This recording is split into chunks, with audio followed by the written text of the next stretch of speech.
नमस्कार मित्रांनो, स्वागत आहे तुमचं आताच्या ब्रेकिंग न्यूजमध्ये. मित्रांनो, मार्च महिन्याची सुरुवात होताच सर्वसामान्य ग्राहकांसाठी एक महत्त्वाची बातमी समोर आली आहे.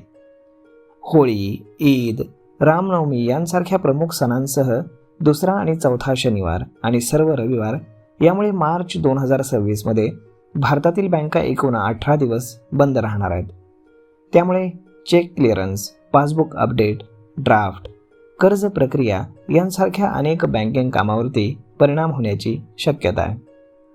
तर मग चला याचबद्दल जाणून घेऊयात की कोणकोणत्या दिवशी बँका बंद राहणार आहेत ते.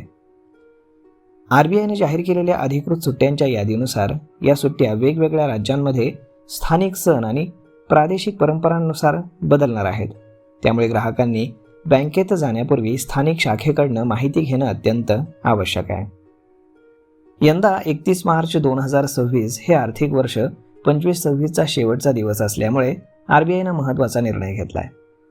सुरुवातीला काही राज्यांमध्ये महावीर जयंतीमुळे सुट्टी जाहीर करण्यात आली होती. मात्र सरकारी व्यवहार म्हणजे टॅक्स पेमेंट, GST इत्यादी सुरळीत पार पडावं यासाठी RBIनं 31 मार्च रोजी बँका सुरू ठेवण्याचे निर्देश दिलेले आहेत.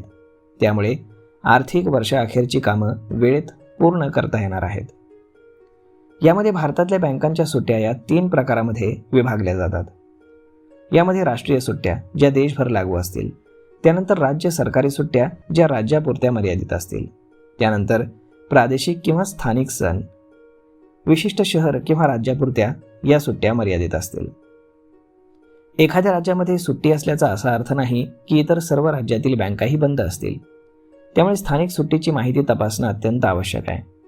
यामध्ये सर्वात पहिली सुट्टी असणार आहे ती म्हणजे 2 मार्च रोजी. यामध्ये ती काही राज्यांमध्ये देण्यात येईल तर काही राज्यांमध्ये देण्यात येणार नाही. पुढची सुट्टी आहे 3 मार्च मंगळवारी. यामध्ये होलिका दहन असणार आहे. यामध्ये लखनौ, कानपूर इथे बँका बंद असतील. त्यानंतर 4 मार्च रोजी देखील सुट्टी असणार आहे, बुधवारी. यामध्ये होळी धलेटी. यामध्ये आग्रातळ, अहमदाबाद, इर्लोज, भुवनेश्वर, चंदीगड, देहरादून, इम्फाळ, जम्मू, कानपूर, लखनौ, नवी दिल्ली, पटना, रायपूर, रांची, शिलाँग आणि शिमला या ठिकाणी सुट्टी असणार आहे. तर 13 मार्च म्हणजेच शुक्रवारी या दिवशी आहे चापचरकूट. यामध्ये मिझोराममध्ये प्रादेशिक सुट्टी राहणार आहे. त्यानंतर 17 मार्च मंगळवारी शब-ए-कंद हे असल्यामुळे जम्मू आणि श्रीनगरमध्ये बँकांना सुट्टी असणार आहे. त्यानंतर 19 मार्च म्हणजे गुरुवार. या दिवशी गुढीपाडवा आहे. त्यानंतर तेलुगू नववर्ष देखील आहे.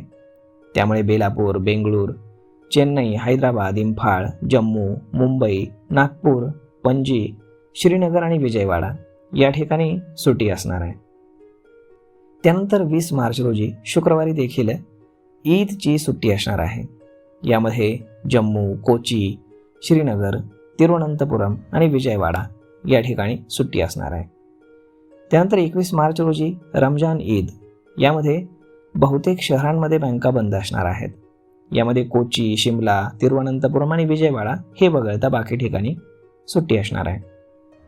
त्यानंतर 26 मार्च गुरुवारी रामनवमी आहे. त्यामुळे अहमदाबाद, इजबोल, बेलापूर, चंदीगड, देहरादून, जयपूर, कानपूर, कलकत्ता, लखनौ, मुंबई, नागपूर, रांची आणि शिमला या ठिकाणी सुट्टी असणार आहे. त्यानंतर 27 मार्च शुक्रवारी रामनवमी असल्यामुळे भोपाळ, भुवनेश्वर, गंगाटोक, हैदराबाद, पटना, त्यानंतर विजयवाडा या ठिकाणी सुट्ट्या असणार आहेत. यांमध्ये आता साप्ताहिक सुट्ट्या ॲड केल्या तर 8 मार्चला रविवार आहे. त्यानंतर 14 मार्चला दुसरा शनिवार, 15 मार्चला रविवार, 22 मार्चला पुन्हा रविवार, 28 मार्चला चौथा शनिवार आणि 29 मार्चला रविवार. या दिवशी देखील सर्व बँका बंद राहतील. परंतु या दरम्यान UPIचे व्यवहार, mobile banking, internet banking, ATM सेवा, त्यानंतर कार्डलेस कॅश विड्रॉल या सगळ्या गोष्टी सुरू राहणार आहेत. तर मग मित्रांनो, अशा पद्धतीने ग्राहक आपल्या बँकेच्या अधिकृत वेबसाईट किंवा मोबाईल ॲपद्वारे fund transfer, bill payment, balance तपासणी या सेवा वापरू शकतात.